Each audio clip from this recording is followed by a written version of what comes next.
Hanging out here at Land of Legends with a lady that you know pretty well, especially if you're a big YouTuber. Well, I just got over 1,000 subscribers here within the last couple of weeks. Mandee Pauch, her page is well over up 25,000 at this point.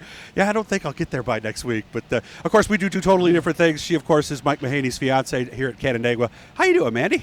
I'm doing well. How about yourself? Doing very well. First of all, let's get to some recent stuff. I know we had an open house at the Pauch family race shop. How did that go? It was an incredible turnout. We estimated about 1,500 people showed up throughout the entire day. I mean, I told my dad, I'm like, we had everything but the carnival rides.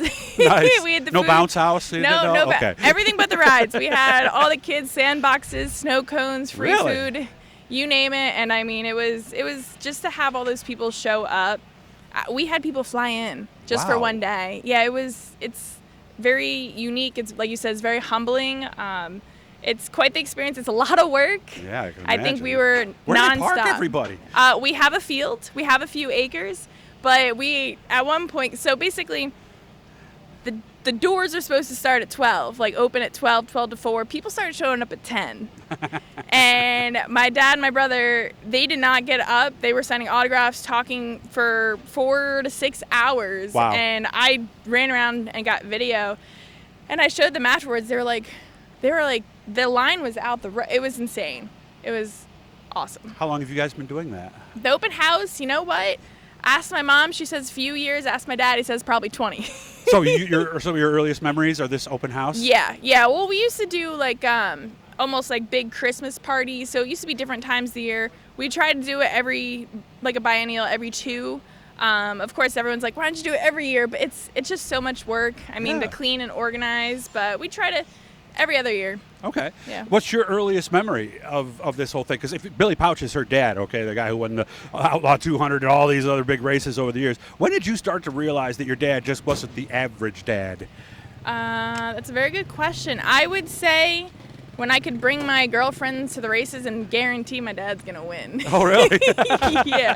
Well, what did your young girlfriends think about this? They thought it was pretty cool. I mean, I don't think they knew any different. Like, you win, you race. But there's, 20, 30, 40 other guys there competing, too. They thought it was, very unique. Lived a different lifestyle, but they accepted of it, so. Okay. Well, that must have been an interesting childhood for you. Did you go all the time, or did you? Oh, yeah, absolutely.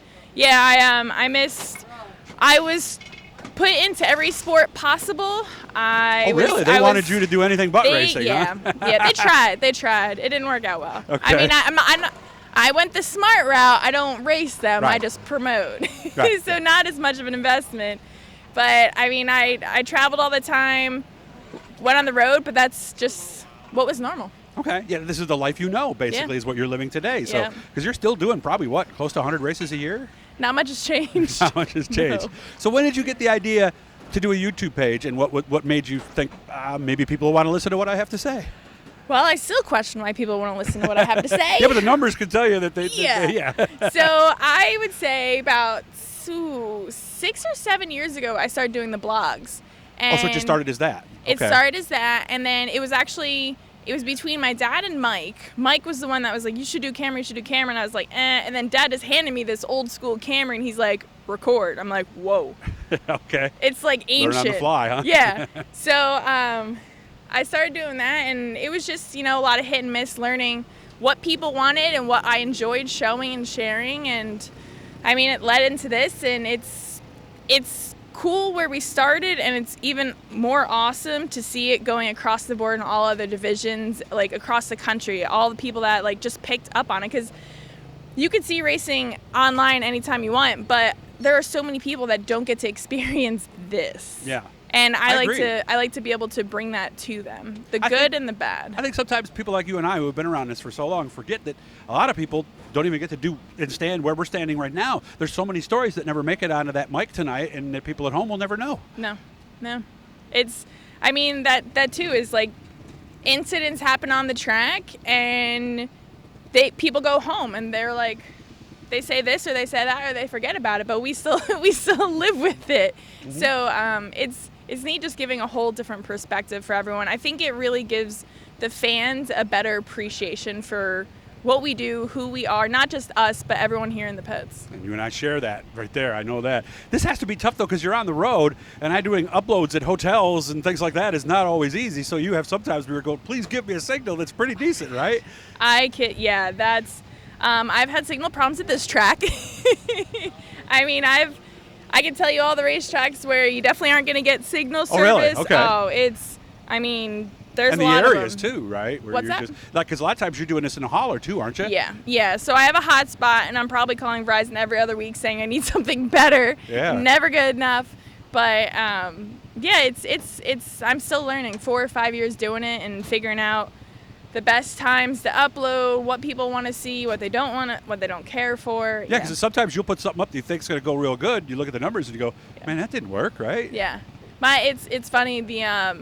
A few weeks ago, what was it, at Bridgeport, there was an incident on the track, and the state police happened to be there. Basically, New Jersey, the tracks, the state police can run. They can come in and just make whatever decision. Yeah. I don't know, Jersey's corrupt, whatever. But basically, unfortunately, state police were there. Incident happened. State police sat my dad and the other guy down home for the night.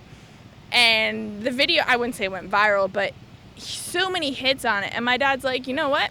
I need to cause trouble more often. I'm like, yes, you do. Thank you. That'd be great. Appreciate it. Where do you think you might go in the future? Because people are always asking me that. I'm sure they're asking you that too, right? I ride the waves, honestly. Okay. Yeah, I mean, I started out just videotaping and recording fans in the stands and other drivers, and then it turned into my family, right? It turned into this, and then people always ask, like, why don't you go do NASCAR? Why don't you do this and do that? And I mean, I graduated with a degree in public relations, and it might sound a little biased, but when I have my dad, my brother, and my fiance all race, and I'm getting paid, which is fine, I'm getting paid to help other drivers and teams succeed, I was kind of putting my guys on the back burner. I see. So with the YouTube and me being able to focus more on this, it really helps all of us in an aspect. And I still get people that are like, you know, you need to show other drivers. And I'm like, I agree, but their fiancés can do that. Gotcha. I understand. It's a balancing act. Yes, so it is. It's good to see you, man. He's going to give me some advice because, again, I just got, I'm new to this as well. She's been at it for a while, so she's going to help me out a little bit. I know you say this year's notifications, right? Hit the subscribe, hit the logo down there, you got it. share, all that good stuff. So I wish you all the best, Mandee. Good to you. see you. I appreciate all your advice, and I'll talk to you me. during the week, okay? Sounds good.